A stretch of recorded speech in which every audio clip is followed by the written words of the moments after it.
Merry Christmas! Pasko na! Pasko na! Dalawang tulog na lang, Pasko na. Ay, nako. Oo nga, dalawang tulog na lang. Tama, Pasko na. At excited na ang mga bata. Right. And to all those watching who are ahead of our time, baka mas mabilis sa inyo, no? It's almost. Baka 1.5 days na lang. Christmas na. Oo. So we wanna greet you. Pero kadalasan, Advance Merry Christmas. oo nga, yung mga kadalasan mga nanonood sa atin ay tayo yung advance. Oo. Sino ba yung mas advance pa sa atin? Meron, di ba? Tayo lang ang advance. when- Advance tayo mag-isip. Di ba? Basta, Hindi ba? Merry Christmas. Oh, by the way, we would like to introduce ourselves. I'm Mary Ann Peña. And I'm Chico Peña. We are your marriage coaches and welcome to Happy Wife, Happy Life. We welcome those who are joining us for the first time, wherever you may be. Welcome. We also welcome our, our avid viewers, yung mga followers natin. Kaya don't forget, like, subscribe, and share in all our social media platform so that you will be informed. Mm-mm. Yeah. Facebook, Yeah. YouTube. Facebook, tama. Instagram, Oo, alam and nyo na yan. also TikTok. Right. So how Yan. was your week? Ay, ang Yung bilis. nagdaan, di ba? Oo Parang nga. hinihila. Oo nga eh. Yan ang napapansin natin, no? Pag papunta ng Disyembre, parang ang tagal, Oo, inaantay nyo, tama. summertime, ang init-init, Tama. tapos pasok si bare months, ito na, nag-uumpisa ng maging malamig ang simoy ng hangin. And to all those who are watching, I'm sure hindi lang malamig ang simoy ng hangin if you are from any winter country. Welcome to Oo nga. Happy Wife, Happy Life. Do you remember our last episode? Last week? Ano, did you already start your ready set goals? Do you already oo have nga. that? Baka Mm-mm. pwede naman may erasures, ano? Baka Oo. sabihin, yun na ba yun? Basta nagsulat na Oo. kami, is that it? Hindi naman. Yun naman. You can always write and erase and add. Mm. Basta importante, ready, set goals. Okay. Oo nga. And so, ito na. Pang ilang episode na ba natin ito? Pang ilan na nga ba? 13th episode. This is Wow. our 13th episode. Pakabilis talaga, no? Parang kailan lang. Right, No? right. Parang 3 months ago lang. Nabigyan ulit tayo ng pagkakataon na mailabas ang Happy Wife, Happy Life on a regular basis. Yan. So, okay. Next week, tapos na ang 2021. Na-realize ba natin yun? Next week ba? Tama. Oo, January. Oo, kasi January Oo. 1 is a Saturday. And today is December 23 na eh. Oo. Kalahin yun, no? So, tapos na ang 2021. Kayo, Ano-ano ang masasabi ninyo sa pagtatapos ng taon? Sige nga. How was the year for you? How was this year Mm. for all of us? Kayo, husbands, wives, how was this year for you? Na-appreciate nyo ba? Tuwan-tuwa pa rin ba tayo? Excited ba tayo? Excited? Yan. I-celebrate pa rin. Hopeful tayo. At nakikita naman din natin na we see the same people who are with us, joining us. And na-i-share nyo ba ito, di ba? Na ipapakita nyo or na babanggit, nakikwento, na itatawag, na text, na may message, DM or PM. Right. Sa lahat ng mga kakilala niyo. How has this helped you? Okay, di ba? Especially for this year. And again, as we always say, this is not just about the episodes that we show every week. Okay? O kung ano man yung mga episodes na meron tayo in our bank, andyan lang naman yan. Hindi natin inaalis yan. Pero again, hopefully that by God's grace, our marriages have become stronger and even better kung tayo po ay nanggagaling sa hindi masyadong magandang situation. May mga dumaan sa mga kung ano-anong klaseng bagyo o lindol, di ba, sa buhay, sa kanilang mga marriage. But remember that there is always hope. There's always hope. And as alam niyo naman, nakita niyo naman po siguro kung ano yung ating title for this evening. Ang title natin is The Reason for this Season. Okay. Meron talagang reason for this season. And if we realize it, yes, Christmas is a season, but for all season or for every season, lagi tayong may rason. May kadahilanan. Kung bakit tayo nag-celebrate. Di ba? We're ending this year and always remember those words that we've been repeating over and over again, that be grateful, be thankful, and always remember that you are blessed. You are blessed. So, while we are mentioning that, the reason for the season, itanungin ko muna kayo, kamusta na ba? May mga menu na ba tayo para sa, di ba, Noche Buena na bukas? What about yung mga tradition natin? Di ba, we talked about our traditions. Pwede pa ba nating ihain yan this year? What about gifts? May nakikita po ba tayo? Maski na simpleng balot lang, sa harap ng ating Christmas tree, or kung ano pa man, basta hindi naman to kailangan again ma-diminished. What's important is we celebrate it and we know why do we celebrate Christmas as a family, as a couple. Yeah, reason for the season. Siguro, nabanggit mo yung gifts, no? Okay naman, di ba? Dati, pre-pandemic, siguro may iba sa inyo na nag-uumapaw yung mga regalo na nakukuha ninyo o natatanggap o yung nabibigay ninyo. No? But is that really the reason for this season? Yung iba nga, love, alam mo ba? Nag-Kris Kringle sila virtually. Kris Kringle? Oo, bunutan. May ruleta na pwede. Amazing how this technology has brought us. And then, kung sinong nabunot nila, syempre, pinakourier na nila. So, level up din naman. Kaya tayo din. We will celebrate. And here we are once again, greeting you all. A very Merry Christmas. 2 days to go.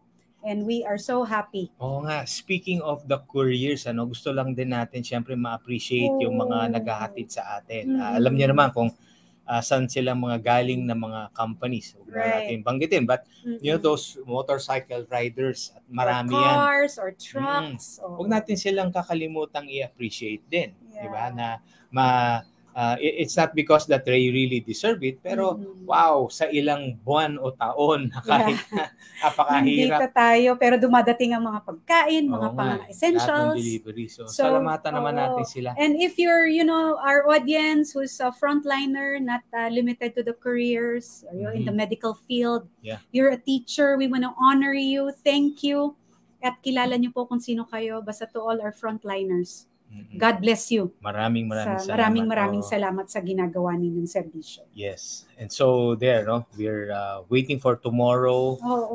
How about the presence of the family? Yan. andyan sila. Oo. Yung mga the few family members that you have na pupunta sa inyong mga bagay.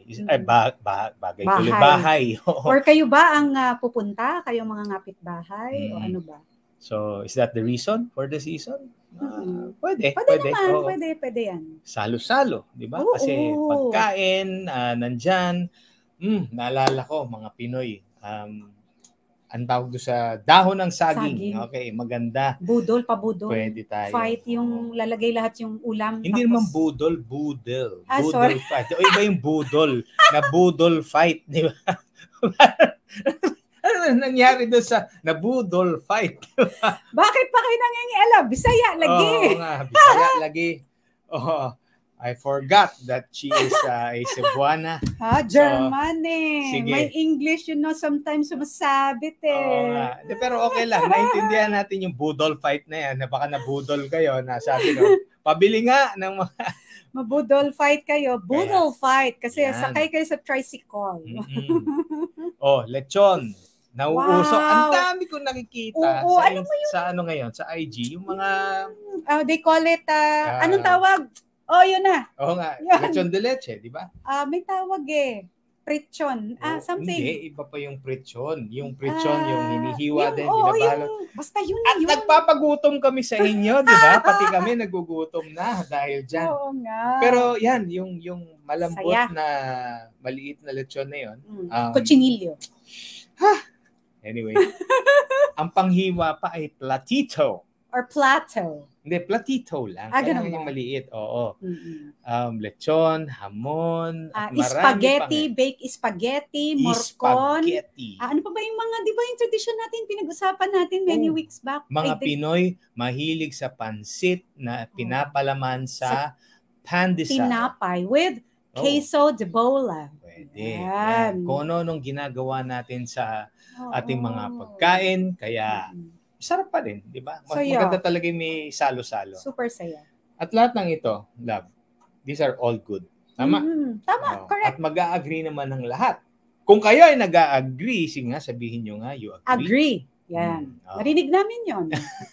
So, yung feeling na napagod. Tapos, alam mo yan, pagod na pagod ka, pero alam mong, teka, nga, no, napagod ako, pero pagod na talaga ako.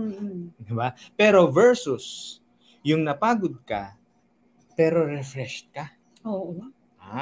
Naramdaman nyo ba yung napagod na refreshed? Hindi mo maintindihan yung feeling na yun dahil physically, you're tired, pawis, nangamoy ka na. Kumikwas ang buhok ko. Kakaligo mo lang, pero parang amoy kusina ka na kaagad, di ba? Sino ba mga nakaka-relate yan? Pero iba yung naintindihan mo kasi we're talking about the reason for the season. Yes, tama yan. Everyone is going to be, the feeling of being refreshed. Kadahilanan ng ating selebrasyon, ika nga. So, bukas, diba? Dahil naintindihan natin ang reason for the season. Mag-rollers na ako, mamayang gabi pa lang. Ano ba yung joy na yan? Yung joy, di ba? Some others, you understand what joy is, pero there's such a thing as the temporary joy versus the eternal joy. Aba, ang sarap ituro nun, yung eternal joy na yan, but wala tayong masyadong oras for that, but Bale, sa hope mga that you get to understand future this. talks. Yung eternal joy that is in us, or dun sa mga hindi pa talaga nakakaintindi that can also be with you. Diba? So, ito nga ang ating pag-uusapan ngayon. Eternal joy sa kagalakan. Sa ating mga puso. Knowing the reason. So, dahil December 23 ngayon, meron tayong 23 reasons for the season. Wow. Hindi, loko lang. Masyado matagal yon, okay? So, hindi, mga 5 lang. 5. Yan. We have 5 reasons. Sabi natin kanina, reason for the season. But everything, itong 5 ito, it is all part of the reason for the season. Okay. So, we have 5 reasons. Okay? Bakit natin nakuha ang 5? Kasi 2 plus 3 equals 5. Ang galing, di ba? Hindi natin kaya mag-23 pero mag-2 plus 3 na lang tayo. Sige, okay. Alright. Sige. Number 1, kung bakit, we have every reason to To be joyful celebrate, in yes. this season is this. Number one, buhay ng ating mga kababayan. This nation. Ilan no sa Kapwa inyo? Pilipino. Oo. O kahit na hindi natin kapwa Pilipino, but this nation or even other nations. Oo nga. Diba? Ilan sa atin dito ang nakaka-appreciate ng ating mga kababayan? Diba? Kung saan man kayo nandyan. Oo. Na-appreciate nyo sila, yung mga nagtatrabaho abroad for the family. Yes, nagsasakripisyo. Sakripisyo.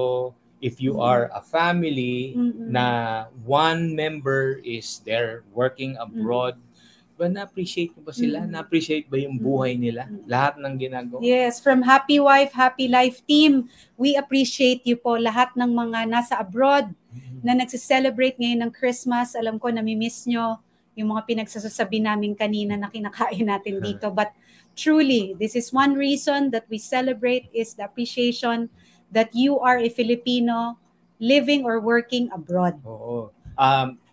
Speaking of that, di ba? Ito nga, yung ating mga regular viewers na nasa Japan, nasa Dubai, Okay, Australia, nasa Australia, merong nasa US. America. Yeah. Okay, and kung sino-sino pa, di ba? We don't know. Maybe when they go back, yung iba hindi na nakakasabay sa atin ng live, pero nababalikan nila. Kung nasa man kayong parte ng mundo, we appreciate you. Dahil kayo, di ba, you are also part of the reason for this season. For the celebration. The celebration, dahil you are sacrificing. You have already gone, hindi yung gone na, pero yung antagal na ninyong wala sa bahay ninyo dito sa Pilipinas. Kayo nagtatrabaho for the sake of the family. Kaya, so, God thank bless you. Yeah, God bless you. Inaalala po namin kayo ngayon. For this season. Sino-sino yung sa inyo na may kakilala kayong mga kababayan natin? Or kamag-anak, wag na po tayong lumayo. Alam ko, bawat pamilya halos ng bawat Pilipino meron tayong kamag-anak abroad. So maybe this season, it's the best time alalahanin natin sila. Gamitin po natin ang teknolohiya. I-share natin tong Happy Wife, Happy Life habang binabati natin sila. So let's celebrate with them. Yan. And greet them. A very Merry Christmas. Kasi malungkot nga doon, ano? Hindi naman, maginaw kasi. Maginaw. Sabihin mo yung experience mo dati. Hindi ka naman nag-work abroad really, but oo, kasi po, dati po akong nagtatrabaho sa isang airline. I used to be an international flight stewardess. So, naiintindihan ko po yung nararamdaman ng isang tao na mawalay. Kami nga po, ilang weeks lang or days lang ang flight, uuwi naman. Pero paalis pa lang po ako noon, naalala ko iyak na po ako ng iyak kasi maliliit pa noon ng aming mga anak. Iyak din po ako ng iyak kasi si Chico po umiiyak din. Umiiyak? So may mga panahon po kasi na I have a flight during Christmas Eve, paalis po ako. Or Christmas Day, ang tawag nga po nyo na Christmas out or New Year out. So naiintindihan po ito ng mga kababayan natin, not only from the airline industry, pero sa lahat po ng nagtatrabaho during Kapaskuhan. So maraming salamat kasi talagang it takes a lot of grace, courage, at saka yung hope na alam naman natin ang kadahilanan bakit po tayo nagsasakripisyo. Oo. Pero yeah, and everyone, hindi lang yung umaalis, pati yung naiiwan. Tama. Kaya kami ay magdadasal para sa inyo. So that's one reason to celebrate for the season. Yes. Number 2. Yan. Okay, reason is yung buhay din natin. Yes, oo naman. Our life. Yeah. Hindi ba tayo, last week, di ba, na nasabi nga natin yon? Was it last week? No, last week was ready, set goals. Yeah, but ang ibig natin sabihin, yung ito, December 23, napag-usapan natin. And don't you just appreciate that? Diba, the things that we always go through. Yes. Pero ito tayo, sama-sama. Ano yung reason na tayo magpapasalamat na? Because ito, tayo nakakakain pa rin ng 3 beses sa isang araw. Yung iba, alam mo ba, hindi lang 3. Ilan? 6. Wow. 6 na beses kong kumain dahil 3 beses kong magmerienda. Di ba? O kahit na 2 o 1 beses ka lang kumain sa isang araw. The mere fact that may Mm-mm. you are sustained. We are Mm-mm. all sustained. Tama. At sino ang nagsusustain sa atin? Diba? Mm-mm. Again, it is God who sustains us Tama. all. So He sustains Mm-mm. us. He makes us, causes us to be healthy. And ano lang naman din, with the caution para sa atin on our part. Lalo na Acting in ngayon. wisdom. Oo. Lalo na ngayon. Ang mga mantika, nag-uumapaw, nalulunod. Yung mga kinakain daw ng mga sinigang, Sarap. na parang gulaman Sarap. yung taba. Di ba? Oo. Alam mo yun? Yung taba daw ng sinigang, Mm-mm. gustong-gusto nila. Oo. Meron ba nagsasama ng sinigang sa Noche Buena? Meron naman, Pwede, patis kalamansi na lang ang katapat. Yun. At Tapos, maraming gabi. gumagalaw Oo. yung huwag nyo nang kakainin So yun. again, isa sa mga reason that we celebrate is our life. 'Di ba? Ang buhay, relationship natin sa ating asawa, sa ating mga anak, magulang, at talagang pinagpapasalamatan po natin ito. Especially 'di ba tayo as a nation, we've stormed itong tinatawag na COVID-19. That is more than reason enough to really appreciate and celebrate itong dahilan na ito, itong ating buhay. So let's celebrate that and appreciate the reason of having one another. Thank God, for Tama. for our lives. At ito, nakakapag-celebrate pa nga tayo. 2 days na lang. Diba? Tama. Pasko na. Pasko Sige na. Okay. Number 3. Number 3 na tayo. Quickly. The Okay. reason for the season is, number 3, buhay ng Mga kaibigan kaibigan. din natin. Kailangan natin ng Oo. ng mga kaibigan. Sino Shared dito lives. ang may at least one friend sa buong buhay mo? Raise your hand. Diba? Ilan yan. dito? Picturean mo. Kitang-kita natin. Kitang-kita ko Yung mga kayo. nagtataas ng kamay. Alam nyo ba, naglagay kami ng camera sa mga bahay. Kita namin kayo. Nakikita namin kayo. Kahit Kaya- tulog kayo. Oo nga, kaya ikaw, Ate Yan, Del, nag-raise nakikita ka kita. ng hand. Nag-raise ka ng hand. So, So lahat tayo. pinagpapasalamatan natin yan. Pati yung mga friends natin. Friends who stand with us. As we always hear, through thick and thin. Tama. Diba? Sa hirap at ginhawa. Alam mo naman, iba naman yung hirap at ginhawa sa Sa mag-asawa. Pero yung, alam mo, sa Oo. kaibigan, friends who will stand with you, who will pray with you, Oo. na nag-i-encourage.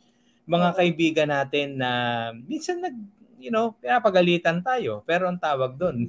May misunderstanding, Oo. pero tunay na kaibigan yung mga ganun. Yes, it is Oo. rebuking out of love. Diba? Yan. Ginagawa ng mga kaibigan yon, kahit na tayo mismo, kung tayo yon, may nakita kang hindi maganda o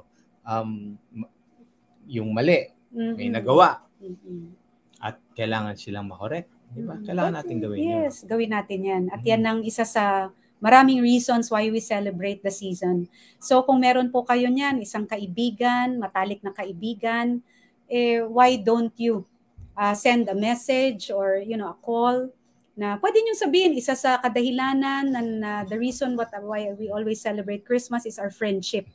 So why don't you do that? Sabi nga, 'di ba din, a friend loves at all times. So through thick and thin, magkaibigan kayo. I'm sure yung iba po sa inyo, childhood friend nyo pa yung iba. Oo nga. Yung mga kinatandaan na lang Uy, hanggang sa nagkapamilya na kayo, magkalaro yung mga anak nyo. tama. Ang ganda nun, yung picture na yon, naalala nyo kayo, dati kayo na yung naglalaro sa kalye. Panahon namin, laro kalye talaga. Piko, yung shatong sa Cebu, ganun yung Kasi stick. walang walang internet. Wala ka talagang gagawin kung yun lang. Gumala. Naglalaro ka sa labas. Kaya nga, turuan natin din yung mga anak natin, lalo na sa panahon ngayon. Baka lagi na sila nakaupo sa harapan ng computer. Of course, wala namang masama doon. But lagyan lang boundaries. For them to appreciate as well. That there are not only virtual friends. Tama. Kasi ang dami nakikilala Nag-gaming sila. Ito, I have friends, sabi ng mga bata. Saan? Na-meet mo na ba yung mga yan? Hindi pa. Kalaro ko lang sa Sa COD or something. Let them go out. Because we, itong point number 3 na to is something to be thankful for. Yes. Diba? At ma-identify natin na isa to sa reason for the season. Our friends. Yes. Galing. Bless your friend. Okay. Sige, number 4. Number 4, quickly. Yan. Ito, importante talaga to. One of the many reasons that we celebrate for the season is ang buhay ng ating pamilya. Ng ating pamilya. 'Di ba? Pinagpapasalamat natin ang buhay ng bawat isa na nandito tayo and we still celebrate Christmas 2021. Dalawang tulog na lang, Pasko na. Nakita nyo ang progression natin, from the people na probably ay hindi natin kakilala. We speak a blessing to our kababayans. And then napunta na sa buhay natin, then di ba, ating bansa. Our life, tapos napunta tayo sa friends, ngayon nandun na tayo sa family. Okay, so syempre, yung happy wife, diba? Paano maging happy life? Hindi dapat pwedeng wife lang, dapat yan happy husband wife. din, di ba? Pasalamatan. Marami nga nagsasabi, bakit ba happy wife lang? Hindi ba pwedeng happy spouse para happy house? Hintayin nyo. Basta next year, tingnan natin. Basta happy wife, happy life. Yan, don't forget. So, ano pa ba? So, yung if you are one family at may kakilala kayong isang couple, let's say, bagong kasal, or maybe sila ay... bagong lipat sa street nyo. Hindi, at saka, what I was about to say is, baka sila ay believing for a child or children at wala pa. What do you do? Diba? Yung i-bless ninyo yung family na yun, to be able to pray for them and encourage them na yan, the Lord will also allow you to have your own family, your children. Tama. Ay, nako, ang saya lang. Kayo po, anong reason nyo na buhay ng family, pinagpapasalamatan ninyo, isa sa reason for the season? So maybe you can also identify that and start writing and thanking that family. Wow, sige. In your family, can you list down all those names? Sulat natin. Ano pa ba yung mga, ang tawag dito? Whoever, di ba? Extended family, kunyari may mga in-laws na po kayo, yung mga nanonood dyan, meron kayong mother-in-law, father-in-law, brothers, sisters-in-law. So kasama po yan sa reason for the season, our family. Buhay ng ating pamilya. Kasama ang lola, ang lolo, sino pa ba? Yung mga in-laws. Huwag niyo kakalimutan pala yung mga in-laws ninyo. Oo, tama. Yung mga extended family natin, yung mga... Dahil yung mga kamag-anak ng asawa ni Chico, huwag nating kalimutan. Ang sabi kamag-anak ko? Pati kamag-anak mo? Yes. Sabi nga din, meron kaming dito frame ang nakalagay. The love of a family is life's greatest blessing. Aba. So, yan, kailangan nating talagang pagpasalamatan. That's one of the, para sa akin, very important reason for the season. So there. Sige, now we've talked about those 4 things and we have this last one. Wow, ito na. Last na tayong bilis. Teka muna. Bago natin sabihin yon, recap ulit. Buhay ng ating kababayan, buhay natin, buhay ng kaibigan, buhay ng pamilya, at ang panglima, last but not least, buhay ng ating Panginoon. Yeah, the reason for the season. The ultimate reason for the season. Oo, buhay ng ating Panginoong Jesus. Biro nyo, yung iba, alam pa yung ginagawa. Merong part of their Christmas tradition, bumibili ng cake or nagbe-bake ng cake. Basta may cake sila. Because they celebrate it as what they call Happy Birthday Jesus. Naglalagay talaga ng kandila. Of course, again, tradition. It's a tradition, and then there's nothing really just magical to it.